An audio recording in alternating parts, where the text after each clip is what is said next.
तो क्या हाल है आप सभी की। उम्मीद करते हैं सब अच्छे होंगे, सब बढ़िया होंगे, अपने अपने घर पे मौज काट रहे होंगे। तो देखिए, नाटो के बारे में तो आप जानते हो कि नॉर्थ एटलांटिक ट्रीटी ऑर्गेनाइजेशन, इसमें अभी फ़िलहाल 32 मेंबर हैं, जिसमें यहाँ पर ये जो 32 मेंबर हैं वो यहाँ पर एक दूसरे की मिलिट्री के साथ कोऑपरेट करते हैं। और इसके अलावा यहाँ पर अगर कोई इन 32 मेंबर के अलावा कोई यहाँ पर अलग देश यहाँ पर इन 32 मेंबरों के किसी भी देश पर यहाँ पर अटैक करता है, तो ये सब 32 के 32 मेंबर उस देश पर अटैक कर देंगे। यानी कि यहाँ पर जो है ये चीज़ें जो है इस नेटो संगठन को काफ़ी ज़्यादा ख़ास बनाती है ये। और इसी चीज़ को देखते हुए यहाँ पर जो नेटो है वो दुनिया का सबसे ज़्यादा पावरफुल एक मिलिट्री अलायंस बना हुआ है। और इसकी जो शुरुआत हुई थी ना, वो यहाँ पर 4 अप्रैल 1949 को हुई थी। यानी कि आज से लगभग 75 साल पहले यहाँ पर नेटो का यहाँ पर जो है शिलान्यास हो गया था। नेटो यहाँ पर वजूद में आ गया था। और इसकी जो शुरुआत हुई थी वो इस वजह से हुई थी कि भाई यहाँ पर जो सोवियत यूनियन का जो इन्फ्लुएंस बढ़ता जा रहा था उसको यहाँ पर काफ़ी ज़्यादा कंट्रोल में कर सके।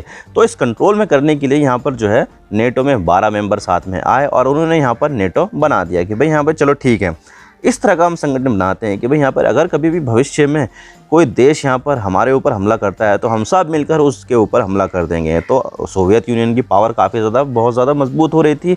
तो उसको कंट्रोल करने के लिए यहाँ पर जो छोटे छोटे देश तो इतने ज़्यादा कंट्रीब्यूट करते नहीं। अगर यहाँ पर सोवियत यूनियन किसी भी देश पर हमला कर देता तो वो तो अपने घुटने पे ही आ जाता। तो सब के सब देश यहाँ पर आ गए थे ताकि यहाँ पर किसी भी देश के ऊपर हमला हो जाए तो सारे के सारे जो छोटे छोटे देश मिलकर यहाँ पर जो है उस देश के ऊपर यहाँ पर हमला कर दे। तो इस वजह से यहाँ पर जो है नेटो की शुरुआत हुई थी। और नेटो का प्राइम फोकस ये था कि यहाँ पर जो है नेटो के जो मेंबर है उनको यहाँ पर प्रोटेक्ट करना, इसके अलावा यहाँ पर जियोपॉलिटिक्स में यहाँ पर सोवियत यूनियन को आउट करना, अमेरिका को इन करना, और इसके अलावा जो जर्मनी है उसको यहाँ पर डाउन करना। क्योंकि यहाँ पर जो जर्मनी था वर्ल्ड वॉर सेकंड के बाद उसके 2 हिस्से हो गए थे, ईस्ट जर्मनी और वेस्ट जर्मनी। तो ईस्ट जर्मनी जो था वो यहाँ पर सोवियत यूनियन के कंट्रोल में था, तो उसको यहाँ पर काफ़ी ज़्यादा डाउन करना इसका प्राइम फोकस था। लेकिन फिर बाद में जब यहाँ पर कोल्ड वॉर ख़त्म हुआ तो तब यह जो ईस्ट जर्मनी और वेस्ट जर्मनी है वो दोनों आपस में मिलकर फिर से एक देश बन गए। तो यहाँ पर जो है ये चीज़ थी। लेकिन अब यहाँ पर जो है इसके 75 साल होने वाले हैं। तो क्या क्या है ये नेटो और किस तरह से यहाँ पर काम करता है और क्या क्या यहाँ पर उसके जो है फोकस है, आज के बारे में पूरी डिटेल के साथ बात करते हैं। लेकिन उससे पहले अगर आप चैनल पर नए हो तो सब्सक्राइब जरूर कर देना चैनल को। वीडियो को चाहे लाइक करो डिसलाइक करो, लेकिन चैनल को सब्सक्राइब जरूर कर देना। तो चलिए वीडियो का आगाज़ करते हैं। तो यहाँ पर 4 अप्रैल 1949 को यहाँ पर 12 देशों ने मिलकर यहाँ पर नेटो की स्थापना की थी। और जो 12 देश थे वो अमेरिका था, कनाडा था, यूके, फ्रांस, बेल्जियम, स्पेन, पुर्तगाल, ये सब देश थे। और इनकी जो राजधानी बनाई गई थी, हेडक्वार्टर बनाया गया था, वो यहाँ पर ब्रसल्स जो बेल्जियम में है वहाँ पर बनाया गया था कि भाई यहाँ पर जो नेटो का जो हेडक्वार्टर होगा वो ब्रसल्स में होगा। क्योंकि देखा जाए तो ज़्यादातर जो मेंबर है वो यहाँ पर यूरोप की तरफ से थे। तो यूरोप के लिए यहाँ पर आसानी करने के लिए यहाँ पर बेल्जियम में इसका हेडक्वार्टर बनाया गया। तो अभी भी यहाँ पर बेल्जियम में ही है। तो यहाँ पर जो है शुरुआत में इसमें 12 मेंबर थे, लेकिन फिर बाद में यहाँ पर 1952 में यहाँ पर 2 देशों को और ऐड किया गया। और जो 2 देश थे वो थे यहाँ पर ग्रीस और तुर्की। वैसे देखा जाए तो जियोपॉलिटिक्स के मामले में यहाँ पर उनकी जो लोकेशन है ना वो काफ़ी ज़्यादा ख़ास मानी जाती है। एक तो वैसे ही वो जो ब्लैक सी जो है उसका जो चोक पॉइंट है वो यहाँ पर टर्की के पास है। इस्तांबुल शहर, बासफोरस स्ट्रेट, पूरा का पूरा कंट्रोल यहाँ पर जो है वो यहाँ पर टर्की के पास था। और इसके अलावा जो ग्रीस था उसके पास भी ऐसे ऐसे जो है टापू थे जो यहाँ पर कंट्रोल कर सकते थे मूवमेंट को। तो इसी चीज़ को देखते हुए यहाँ पर जो ग्रीस और टर्की है उसको यहाँ पर शामिल किया गया था। और वैसे भी ये दोनों देश यहाँ पर अमेरिका के फ्रेंडली देश थे और यहाँ पर किसी भी यहाँ पर मिलिट्री ब्लॉक में शामिल नहीं थे। और वैसे भी यहाँ पर जो टर्की है उसकी यहाँ पर पहले भी इतिहास में यहाँ पर रशिया से काफ़ी ज़्यादा लड़ाई हो चुकी थी। तो इस चीज़ को देखते हुए यहाँ पर जो अमेरिका है उसने यहाँ पर टर्की और ग्रीस को शामिल कर लिया था कि भाई चलो तुम दोनों देश भी यहाँ पर आ जाओ और यहाँ पर जो है नेटो में शामिल हो जाओ। तो यहाँ पर जो है 12 मेंबर से यहाँ पर 14 मेंबर बन गए। तो 14 मेंबर यहाँ पर कोल्ड वॉर ख़त्म होने तक रहे। और कोल्ड वॉर ख़त्म होने के बाद यहाँ पर जो है कई सारे मेंबर इसमें जुड़ते गए, जैसे कि पोलैंड के जुड़ने से और बहुत सारे जो दूसरे ईस्टर्न देश हैं उनके साथ जुड़ने से यहाँ पर जो है रशिया जो है वो काफ़ी ज़्यादा भड़क गया कि भाई यहाँ पर जो है तुम यहाँ पर इन्लार्जमेंट करते जा रहे हो यार, यहाँ पर ये सही बात नहीं है। हमारे घर पर तुम हमारे बाउंड्री पर यहाँ पर नेटो के ट्रूप्स रखोगे क्या? नहीं, ये नहीं चलेगा। तो यहाँ पर जो रशिया है वो काफ़ी ज़्यादा भड़क रहा था इस चीज़ को देखते हुए। अब पोलैंड के साथ साथ यहाँ पर लातविया, लिथुआनिया और एस्टोनिया, यहाँ पर ये भी जो रशिया के पड़ोसी देश है वो भी यहाँ पर जो है नेटो में शामिल हो गए थे। तो इस चीज़ से यहाँ पर रशिया और ज़्यादा भड़क गया। और ये चीज़ें जो है रशिया ने अपनी जो है ना फॉरेन पॉलिसी में शामिल कर ली कि भाई यहाँ पर जो है और ज़्यादा देशों को यहाँ पर नेटो में शामिल नहीं होने देना है। तो यहाँ पर जो यूक्रेन था वो भी यहाँ पर नेटो में शामिल होना चाहता था। तो इस चीज़ को देखते हुए यहाँ पर जो रशिया है उसने यहाँ पर अटैक कर दिया कि भाई शामिल हो गए तू शामिल होगा नेटो में, अभी तुझे बताता हूँ मैं। तो इसी वजह से यहाँ पर जो रशिया है उसने यहाँ पर यूक्रेन के ऊपर अटैक कर दिया कि भाई यहाँ पर तू शामिल मत हो जाना। ये जो शामिल हो गए देश वो तब शामिल हुए जब यहाँ पर रशिया काफ़ी ज़्यादा कमज़ोर था, लेकिन अब यहाँ पर रशिया कमज़ोर नहीं है, तो अब यहाँ पर जो रशिया है वो पूरी तरह से जवाब देगा। तो इसी वजह से यहाँ पर जो है रशिया ने यूक्रेन के ऊपर अटैक कर दिया। लेकिन इसी चीज़ को देखते हुए यहाँ पर जो 2 देश और थे, यानी कि स्वीडन और फिनलैंड, जो नेटो में शामिल नहीं थे, उन्होंने भी यहाँ पर नेटो में शामिल होने के लिए अप्लाई कर दिया और यहाँ पर अब ये दोनों देश यहाँ पर नेटो के मेंबर बन गए हैं। और इसी तरह से यहाँ पर जो इनकी संख्या थी 12 थी शुरुआत में, लेकिन अब यहाँ पर 32 हो गई, यानी कि 32 देशों का समूह बन गया है, उनका मिलिट्री अलायंस बन गया है ये। और अगर मैं यहाँ पर नेटो की स्ट्रेंथ के बारे में बात करूँ तो नेटो की जो स्ट्रेंथ है वो यहाँ पर इनकी जो टोटल पॉपुलेशन है वो लगभग 100 करोड़ से ज़्यादा की है। और इसके अलावा यहाँ पर दुनिया भर की जो जीडीपी है ना, दुनिया भर की जो इकोनॉमी है उसकी 50% की जो जीडीपी है वो नेटो देशों के पास है।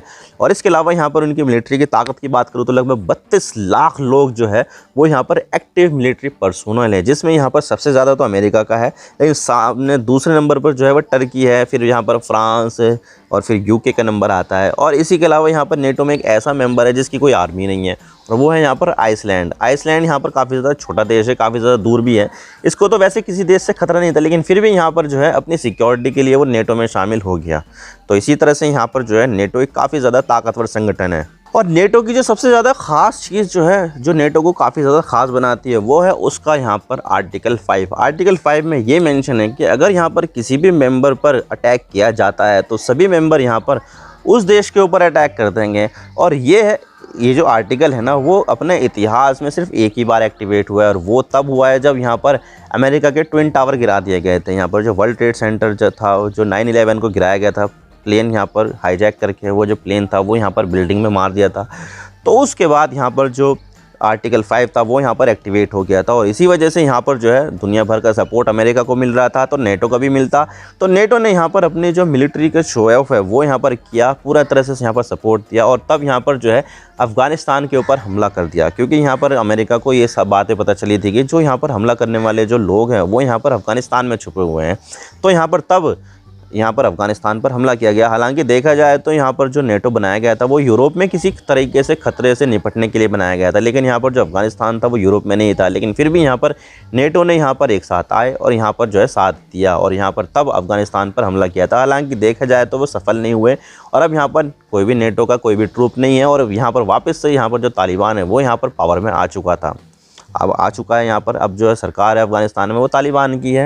हालांकि जब 2001 में जब हमला किया था अमेरिका ने अफ़गानिस्तान पर, तो तब तालिबान भी सरकार में थी, तो तब तालिबान को यहाँ पर सत्ता से हटा दिया था अमेरिका ने। तब यहाँ पर जो है एक डेमोक्रेटिक सरकार बनी थी, लेकिन तब यहाँ पर इतना ज़्यादा कोई ख़ास नहीं कर पाई। अमेरिका ने यहाँ पर इतने ज़्यादा इसके ऑपरेशन किए, बिलियंस ऑफ डॉलर्स यहाँ पर जो है खर्च किए, लेकिन फिर भी यहाँ पर अमेरिका को कामयाबी नहीं मिली और आखिर में यहाँ पर जो है अमेरिका अफ़गानिस्तान छोड़कर चला गया। तो यहाँ पर जो है एक ही बार यहाँ पर नेटो का एक आर्टिकल 5 ट्रिगर हुआ था और उसी में यहाँ पर जो नेटो है वो फेल हो गया।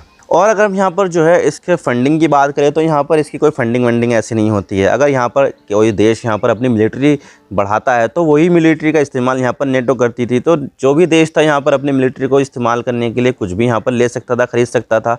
तो ऐसा कोई यहाँ पर फंडिंग की यहाँ पर कोई ऑब्लिगेशन नहीं थी। लेकिन यहाँ पर जब रशिया ने क्रीमिया पर हमला करके क्रीमिया को अपने देश में मिला लिया, तो तब यहाँ पर नेटो ने यहाँ पर एक समिट किया और उसमें यहाँ पर ये डिसाइड किया गया कि भाई यहाँ पर जो भी नेटो के देश हैं वो यहाँ पर अपनी जीडीपी का 2% यहाँ पर कंट्रीब्यूट अपनी मिलिट्री में करेंगे। हालांकि देखा जाए तो फिर भी ये चीज़ें हल्के में ले रहे थे और 2024 से पहले सिर्फ और सिर्फ 3 ही देश ऐसे थे जो यहाँ पर अपने जो 2% का जो कमिटमेंट है वो यहाँ पर पूरा कर रहे थे। लेकिन जैसे यहाँ पर 2022 में यहाँ पर रशिया ने यूक्रेन के ऊपर हमला किया, तो तब यहाँ पर जो नेटो के जो मेंबर है वो और ज़्यादा डर गए कि भाई यहाँ पर जो है इस तरह के खतरे जो है बहुत ज़्यादा एग्जिस्ट करते हैं और रशिया से हमें वाकई में काफ़ी ज़्यादा खतरा है। तो यहाँ पर जो ये जो देश है उन्होंने यहाँ पर समिट किया और तब यहाँ पर क्या गया, अब हम यहाँ पर जो है 2% का जो अपना कमिटमेंट है वो यहाँ पर पूरा करेंगे।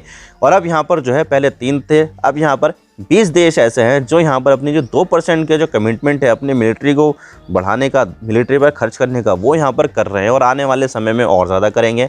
32 मेंबर है ना, 32 में से 20 तो अभी कर रहे हैं, लेकिन 12 जो है अभी नहीं कर रहे हैं, वो भी यहाँ पर आने वाले समय में करेंगे। हालांकि देखा जाए तो अभी तक भी जो देश यहाँ पर नेटो में घुसा है वो अभी तक उसमें से निकला नहीं है, लेकिन फ्रांस एक ऐसा देश है जो यहाँ पर निकल भी चुका है और यहाँ पर वापस से इसमें एडमिट भी हो चुका है। वैसे देखा जाए तो फ्रांस यहाँ पर अमेरिका की डोमिनेंस को यहाँ पर काफ़ी ज़्यादा चैलेंज करता था कि भाई यहाँ पर जो नेटो है उसमें यहाँ पर अमेरिका की डोमिनेंस क्यों है, यहाँ पर हमारे देश की तो सुनवाई हो ही नहीं रही है। तो इसी चीज़ को देखते हुए 1966 में यहाँ पर फ्रांस जो है वो नेटो से बाहर निकल गया था। यानी कि यहाँ पर जो फ्रांस है वो यहाँ पर अब नेटो का हिस्सा नहीं था, और अब कोई भी देश अगर फ्रांस के ऊपर हमला करता तो यहाँ पर जो है कोई भी देश उसको बचाने नहीं आता। तो ये चीज़ थी, लेकिन फिर बाद में यहाँ पर इस चीज़ का रियलाइजेशन हुआ, और 2009 में यहाँ पर निकोलस सरकोजी की सरकार में यहाँ पर फ्रांस दोबारा से यहाँ पर नेटो में एडमिट हो गया। तो इस तरह से यहाँ पर जो नेटो के जो भी सदस्य बने हैं वो यहाँ पर अभी भी सदस्य हैं। और अभी देखा जाए तो जो नेटो का जो आर्टिकल 5 था वो अभी तक उसके इतिहास में एक ही बार एक्टिवेट हुआ और उसी में ही वो फेल कर गया। लेकिन यहाँ पर अभी भी नेटो का एक ऑपरेशन चल रहा है, और वो चल रहा है यहाँ पर कोसोवो में। क्योंकि देखा जाए तो कोसोवो यहाँ पर एक इंडिपेंडेंट देश 2008 में बन गया था, सर्बिया से अलग होकर। वैसे देखा जाए तो यहाँ पर पहले एक देश होता था यूगोस्लाविया करके, जिसमें से यहाँ पर कई सारे जो देश है वो यहाँ पर निकल गए। जैसे यहाँ पर जो सोवियत यूनियन का बिखराव हो गया, सोवियत यूनियन से 15 देश निकले, ठीक इसी तरह से यूगोस्लाविया से भी कई सारे देश निकले, जैसे स्लोवेनिया, बोस्निया, मॉन्टीनेग्रो, सर्बिया, और उसी में से ही एक देश है कोसोवो। तो कोसोवो भी यहाँ पर 2008 में यूगोस्लाविया यानी सर्बिया से निकल गया। तो तब यहाँ पर 2006 तक तो यूगोस्लाविया था, तो 6 के बाद यहाँ पर मॉन्टीनेग्रो, सर्बिया अलग हो गए, तो यूगोस्लाविया का नामो निशान ख़त्म हो गया। तो तब यहाँ पर जो है कोसोवो सर्बिया में मिला हुआ था। लेकिन 2008 में यहाँ पर जो कोसोवो है वो अलग हो गया, क्योंकि देखा जाए तो जब यहाँ पर वॉर चल रही थी ना, यूगोस्लाविया से लगातार देश अलग होते जा रहे थे, तो तब यहाँ पर सर्बिया की आर्मी ने यहाँ पर कोसोवो में वो बहुत ज़्यादा जो है झगड़े कर रखे थे, बहुत ज़्यादा एयर कैंपेन कर रखे थे, यहाँ पर लोगों को मारा था। बोस्निया में भी बहुत ज़्यादा लोगों को मारा था। तो तब यहाँ पर नेटो आया, और नेटो ने अपने यहाँ पर ट्रूप डिप्लॉय किए। तो तब जाकर यहाँ पर जो सर्बिया है वो शांत हुआ कि भाई यहाँ पर जो है अगर मैं यहाँ पर इस तरह से कैंपेन करता रहूँगा तो मेरे ऊपर यहाँ पर नेटो ख़त्म कर देंगे, पूरा देश ख़त्म कर देंगे। तो इस वजह से यहाँ पर जो नेटो की वजह से यहाँ पर सर्बिया शांत हुआ है, और अभी भी यहाँ पर जो नेटो के ट्रूप्स है वो यहाँ पर डिप्लॉय है सर्बिया और कोसोवो के बॉर्डर पर। तो ये चीज़ें हैं, और यहाँ पर सिर्फ अभी एक ही जगह पर नेटो का काम चल रहा है, और वो है यहाँ पर कोसोवो। बाकी कहीं भी इस तरह का कोई भी ऑपरेशन नहीं है।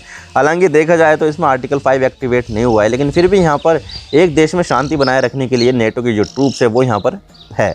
आई होप आपको सारी बातें समझ में आ गई होगी, किस तरह से यहाँ पर जो नेटो है वो यहाँ पर बना, क्या क्या खतरे थे, क्या क्या उसके जो है गोल्स थे, और किस तरह से उन्होंने यहाँ पर जो पहले वॉर्सो पैक्ट में जो 2 देश शामिल थे उनको यहाँ पर नेटो में शामिल किया, जिसकी वजह से यहाँ पर रशिया को और ज़्यादा गुस्सा आया।